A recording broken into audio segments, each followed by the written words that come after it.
샬롬 유 선생의 구속사 천국열차 유도스 목사님의 신구약 성경 파노라마를 낭독하는 시간입니다. 지금은 요한계시록 파노라마 13장입니다. 적그리스도와 거짓 선지자. 요절은 8절 죽임을 당한 어린 양의 생명책에 창세 이후로 농명되지 못하고 이 땅에 사는 자들은 다 짐승에게 경배하리라. 13장에는 바다에서 나오는 짐승과 땅에서 올라오는 짐승이 등장합니다. 이 두 짐승은 12장에서 등장한 붉은 용의 하수인들입니다.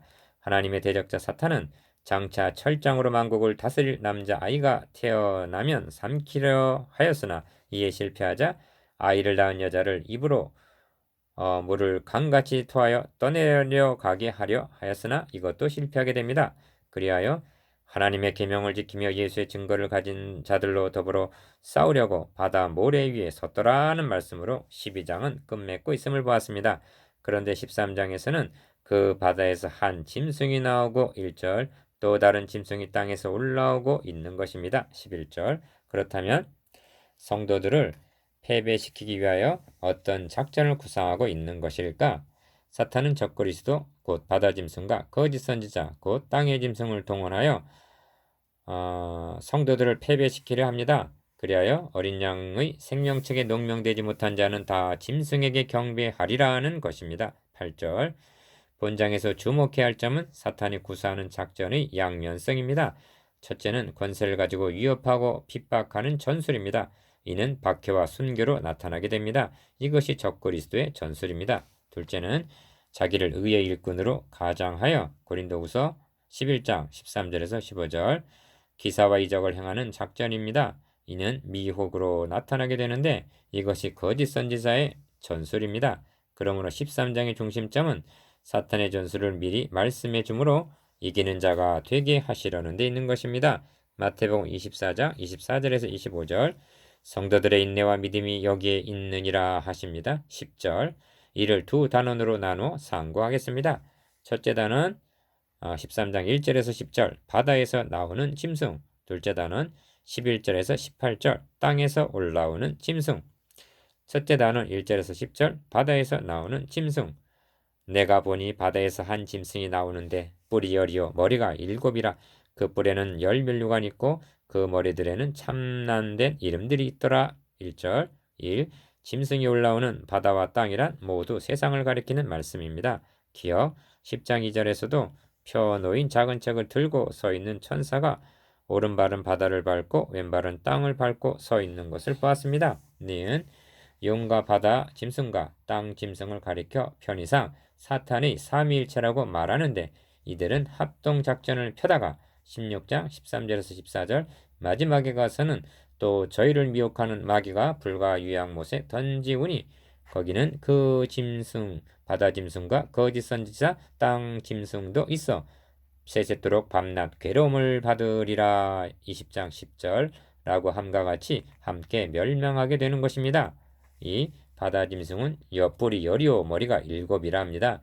1절 상반절 기억 이 괴상한 모습은 붉은 용을 12장 3절 그대로 닮은 모습임을 주목해야만 합니다. 물론 이는 짐승이 아니라 그리스도를 대적하는 정치 체제 즉 네로와 같은 권력 뿔을 잡은 자를 가리킵니다. 니은 그 머리들에는 참남된 이름들이 있더라 합니다. 1절 하반절 참남되다는 말은 자신을 신격화하여 숭배하게 했다는 그런 뜻입니다. 이는 하나님 앞에서 참남된 일이었던 것입니다. 3. 이 권력자가 사탄을 닮을 수밖에 없는 것은 용이 자기의 능력과 보좌와 큰 권세를 그에게 주었기 때문입니다. 2절 하반절 기억 본 단원에는 권세라는 말이 5번이나 나옵니다. 2절 4절 5절 7절 7절 그 권세를 사탄으로부터 받았다는 것입니다. 니은 본문을 주목해 보시면 용이 권세를 주므로 2절 하반절 4절 상반절 적 그리스도 바다 짐승이 참남된 말하는 입을 받고 또 42달 일할 권세를 받으리라 합니다. 5절 7절에서도 또 권세를 받아 성도들과 싸워 이기게 되고 다스리는 권세를 받으니 합니다. 적 그리스도는 철두철미 사탄에 의하여 조종을 받고 있음을 말씀해 줍니다. 디귿 그러므로 그는 용의 하수인으로 용 사탄을 경배케 하는 일이 4절 주 임무인 것입니다. 물론 마귀를 숭배하라 한다는 말이 아닙니다. 일곱 머리에서 나오는 사탄의 지혜는 우리가 생각하는 것보다 훨씬 고차원입니다. 이렇게 말하는 것입니다. 너가 하나님이다. 너를 숭배하지 않는 자는 다 죽이라. 인류의 시조에게도 너가 하나님과 같이 되리라고 말했던 것입니다. 4. 내가 본 짐승은 표범과 비슷하고 그 발은 곰의 발 같고 그 입은 사자의 입 같다고 2절 상반절 묘사하고 있는데 다니엘서 7장에 보면 사자와 곰과 표범은 바벨론과 바사와 헬레를 상징하는 말입니다. 그런데 바다 짐승이 이들을 닮았다는 것은 적그리스도가 바벨론, 바사, 헬라의 힘을 합친 것과 같은 막강한 권세를 가지고 교회를 박해하게 될 것을 나타냅니다. 이완 당시는 로마가 그러했던 것입니다. 그런데 적그리스도의 활동이 없는 시대란 없다 하겠습니다. 이제도 이건희와 또한 종말에 등장하게 될 것입니다. 5. 그의 머리 하나가 상하여 죽게 된 것 같더니 그 죽게 되었던 상처가 나음에 합니다. 3절 상반절 기억 12절에서도 곧 죽게 되었던 상처가 나은 잔이라 하고 말씀하고 14절에서도 칼에 상하였다가 살아난 짐승이라고 이 점을 거듭 강조하고 있음을 주목해야 합니다. 니은 성경이 이를 강조하고 있는 의도는 죽게 된 것 같은 머리 하나가 무엇을 가리키느냐를 규명하려는 데 있는 것이 아닙니다. 그러므로 그것으로 인하여 고심할 필요는 없습니다. 아마 로마 황제 중 한 사람이 죽게 되었다가 살아난 일이 있었는지도 모릅니다. 6. 성경이 이를 통해서 말씀하고자 하는 바는 온 땅이 이상히 여겨 짐승을 따르더라 하는 3절 하반절 말씀을 하기 위해서입니다. 기억. 그러므로 3절은 8절과 대조되는 말씀으로 볼 수가 있는데 죽임을 당했다가 다시 사신 어린 양을 따르며 경배하는 자들과 머리 하나가 죽게 된 것 같다가 나은 자를 따르며 경배하게 된 두 부류로 갈라지게 될 것을 보여주고 있는 것입니다. 니은 그러므로 이는 사탄이 죽으셨던 주님이 다시 사심으로 얻게 된 생명을 그렇게 된 명성을 모방하는 것으로 보아야만 합니다. 11장 11절에서도 두 증인들이 죽었다가 살아남에 구경하는 자들이 크게 두려워하더라. 그리하여 영광을 하늘의 하나님께 돌리더라고 말씀했습니다. 11장 13절 디귿 이를 모방의 명수인 사탄이 보고만 있겠습니까? 바로 술객들처럼 이를 모방하여 하나님께 돌려지는 영광을 가로채려는 일곱 머리에서 나오는 사탄의 간교함을 보여주기 위해서인 것입니다. 7. 아니나 다를까 온 땅이 이상히 여겨 짐승을 따르고 용에게 경배하며 누가 이 짐승 죽은 것 같다가 살아난 그 짐승과 같으뇨 누가 능히 이로 더불어 싸우리오 하고 3절에서 4절 도전적인 말을 하고 있는 것을 보게 됩니다. 기억 이런 뜻입니다.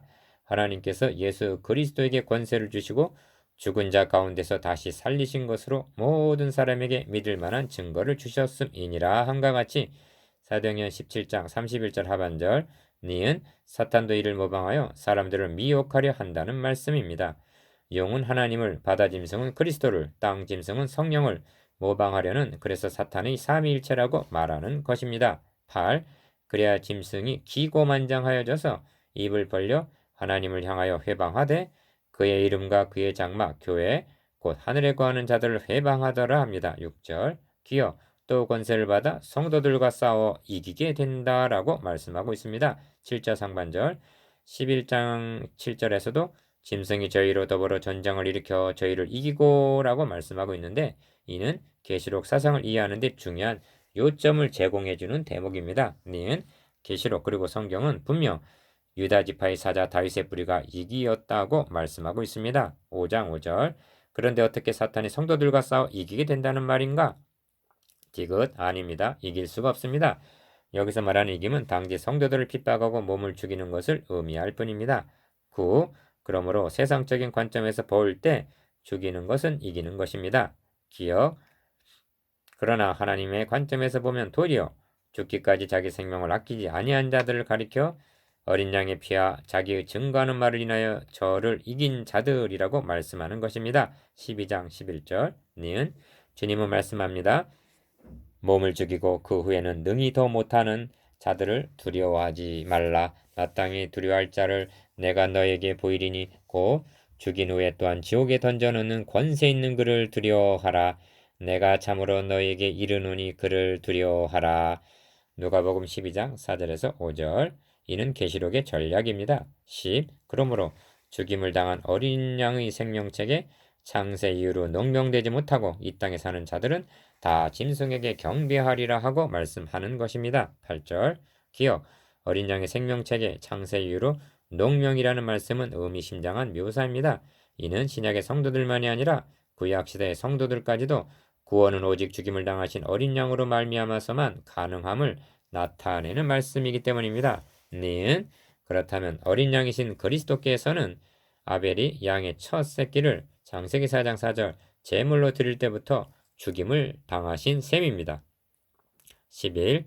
사탄은 성도들을 박해함으로 이기는 줄로 여기고 있으나 성경은 사로잡는 자는 사로잡힐 것이요 칼로 죽이는 자는 자기도 마땅히 칼에 죽으리니 성도들의 인내와 믿음이 여기 있느니라 하고 말씀하십니다. 10절 누가 우리를 그리스도의 사랑에서 끊으리요 혼란이나 곤고나 핍박이나 기근이나 적신이나 위험이나 칼이랴 그러나 이 모든 일에 우리를 사랑하시는 이로 말미암아 우리가 넉넉히 이기느니라. 로마서 8장 35절에서 37절 둘째 단은 11절에서 18절 땅에서 올라오는 짐승 내가 봄에 또 다른 짐승이 땅에서 올라오니 새끼 양같이 두 뿔이 있고 용처럼 말하더라. 11절 1. 땅에서 올라오는 짐승은 바다에서 올라오는 짐승과는 판이한 모습을 하고 있습니다. 새끼 양 같다고 말합니다. 이것도 땅 짐승의 정체를 말해주는 묘사로 그는 양의 탈을 쓴 거짓 그리스도를 의미합니다. 이 점을 주님께서도 거짓 선지자들을 삼가라. 양의 옷을 입고 너희에게 나오나 속에는 노략질한 일이라고 말씀하셨습니다. 마태복음 7장 15절 이것이 거짓 선지자의 모습입니다. 2. 그런데 용처럼 말하더라 합니다. 모습은 양인데 그 사상을 나타내는 말은 용, 즉 사탄을 닮았다는 것입니다. 기억, 참과 거짓을 분별하는 요점은 외양에 있는 것이 아니라 말씀에 있음을 명심해야만 합니다. 이 점을 선지서는 나 여호와가 말하노라 몽사를 얻은 선지자는 몽사를 말할 것이요 내 말을 받은 자는 성실함으로 내 말을 말할 것이라. 겨와 밀을 어찌 비교하겠느냐 하십니다. 예레미야 23장 28절 다시 말하면 참과 거짓의 구별은 그가 증거하는 말이 바람이 나는 기어와 같은 것이냐 밀, 곧 알곡과 같은 말씀이냐로 분별할 수가 있다는 뜻입니다. 는 그러나 이 땅에 기괴하고 놀라운 일이 있도다. 선지자들은 거짓을 예언하며 겨와 같은 말씀 제사장들은 자기 권력 곧 자기 뿔로 다스리며 내 백성은 그것을 좋게 여기니 분별력이 없는 것 그 결국에는 너희가 어찌 하려느냐고 탄식을 합니다. 예레미야 5장 30절에서 31절 그 결국은 멸망으로 끝나고 말았던 것입니다. 디귿 발람의 교훈을 2장 14절 받아들인 버가모 교회나 자칭 선지자라 하는 이세벨을 용납한 2장 20절 두아디라 교회와 같이 영적 분별력이 결여된 현대교회에게는 본장이 큰 경계가 된다 하겠습니다. 3. 어떻게 미혹을 하는가? 14절을 보십시오. 짐승 앞에서 받은 바 이적을 행함으로 땅에 거하는 자들을 미혹한다고 말씀합니다. 기억, 여기 주목해야 할 점이 있는데 짐승 앞에서 받은 이적이라는 표현입니다. 거짓 선지자의 권세는 짐승 즉 적 그리스도에게서 받은 것임을 나타내고 있습니다. 15절에서도 저가 권세를 받아라고 말씀합니다.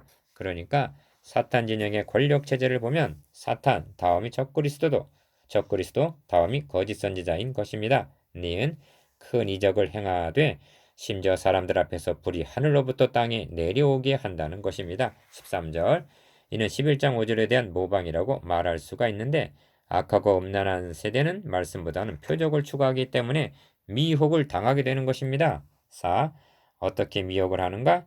저가 권세를 받아 그 짐승의 우상에게 생기를 주어 말하게 함으로 15절 미혹한다는 것입니다. 기억 이는 11장 11절에서 12절까지 이제에서 생기가 저희 속에 들어가며 저희가 발로 일어서니 한 것에 대한 모방이라 할 것입니다. 는 나아가 생기를 준다는 말은 단순한 모방에 머무는 것이 아니라 16장 13절에서 또 내가 봄에 개구리 같은 새 더러운 영이 용의 입과 짐승의 입과 거짓 선지자 입에서 나오니 저희는 귀신의 영이라 한 무서운 영의 역사라는 점입니다. 디귿 이러한 더러운 영 귀신의 영이 용과 짐승과 거짓 선지자 입에서 나온다는 말을 주목해야만 합니다. 입에서 나온다는 묘사는 11절에서 용처럼 말하더라 한 말과 관련이 있음을 나타냅니다. 성령이 말씀과 함께 역사하신과 같이 귀신의 영도 그들의 말과 함께 영향력을 행사함을 말씀해 주고 있는 것입니다. 리을 이를 알았기에 요한은 누구든지 이 교훈을 가지지 않고 너희에게 나아가거든 그를 집에 들이지도 말고 인사도 말라 하고 요한 2서 1장 10절 전염성이 강한 전염병자를 대하듯 하라고 경고했으며 바울도 이단에 속한 사람을 한두 번 훈계한 후에 멀리하라고 경계했던 것입니다. 디도서 3장 10절 5. 저가 모든 자에게 오른손에나 이마에 표를 받게 하고 합니다. 16절 기억 이는 7장 3절에서 우리가 하나님의 종들의 이마에 인치기까지 하심에 대한 모방이라 할 수 있습니다. 니은 하나님은 인 맞지 아니한 사람들만 해하라 하셨는데 9장 4절 사탄은 누구든지 이 표를 가진 자 외에는 매매를 못하게 한다는 것입니다. 17절 디귿 그러므로 그 짐승의 수를 세어보라 그 수는 사람의 수니 666이니라 18절 라고 한 말씀을 기이하게 해석하려는 것을 조심해야만 합니다. 6이란 숫자는 성경에서 불완전함을 나타냅니다. 사탄이 아무리 모방하려 하나 하나님의 완전한 수인 7개, 7금초대, 7별, 7영 등에 대하여 언제나 모자라는 수인 666에 머물 수밖에 없음을 나타내는 것입니다. 리을 부언을 한다면 잘못된 해석에 근거하여 짐승의 표를 자신도 모르는 사이에 받게 되어 구원을 상실하게 되지 않을까 불안해한다면 이는 하나님의 인을 맞은 자, 어린 양의 피로 구속을 받은 자, 어린 양의 생명책에 농명된 자라는 진리를 얼마나 무기력하게 만드는 비진리입니까? 이후 거짓 선지자들이 이처럼 가장하고 모방하는 목적이 무엇입니까? 한마디로 미혹하기 위해서인 것입니다. 14절 그러므로 계시록에서는 사탄의 삼위일체를 가리켜 천하를 꿰는 자라 12장 9절 이적으로 미혹하던 자라고 말씀하고 있습니다. 19장 20절 기어 제자들이 주님께 또 주의 임하신가 세상 끝에는 무슨 징조가 있어 오리까 하고 물었을 때 첫 말씀이 너희가 사람의 미혹을 받지 않도록 주의하라 하셨습니다. 마태복음 24장 3절에서 4절 또한 거짓 그리스도들과 거짓 선지자들이라나 큰 표적과 기사를 보여 할 수만 있으면 택하신 자라도 미혹하게 하리라 하셨습니다. 마태복음 24장 24절 니은 이런 일은 이제도 있고 전에도 있었고 장차도 더욱 기승을 부리게 될 것이라는 사실입니다. 디귿 묻고 싶은 말씀이 있습니다. 여러분은 바다에서 나오는 짐승과 땅에서 올라오는 짐승 중 어느 짐승을 더 경계해야 한다고 생각하십니까? 둘 다 경각심을 가져야 되겠죠? 그런데 박해는 외부로부터 가해져 연단을 시켜주지만 미혹은 내부로 침투하여 교회를 부패케 합니다. 저희의 입을 막을 것이라 이런 자들이 더러운 이의를 취하려고 마땅치 아니한 것을 가르쳐 집들을 온통 엎드려 치는도다 합니다. 디도서 1장 11절 리을 그러므로 2장 3장에서 교회들이 책망받은 점을 보면 박해로 인한 변절보다는 미혹에 의한 타락이 있음을 보게 됩니다. 생각해 봅니다. 오늘날 한국 교계에 거짓 선지자가 양의 탈을 쓰고 나타나 불이 하늘로부터 내려오게 하는 큰 이적을 행하며 귀신의 영을 불어 넣어준다면 이를 분별할 수 있는 성도들이 얼마나 될 것인가 심히 근심스러운 것입니다. 혹 잊지는 않으셨습니까? 이 문단이 교회의 대적이 누구들이며 어떻게 하는 것이 승리하는 것인가를 말씀하고 있는 부분임을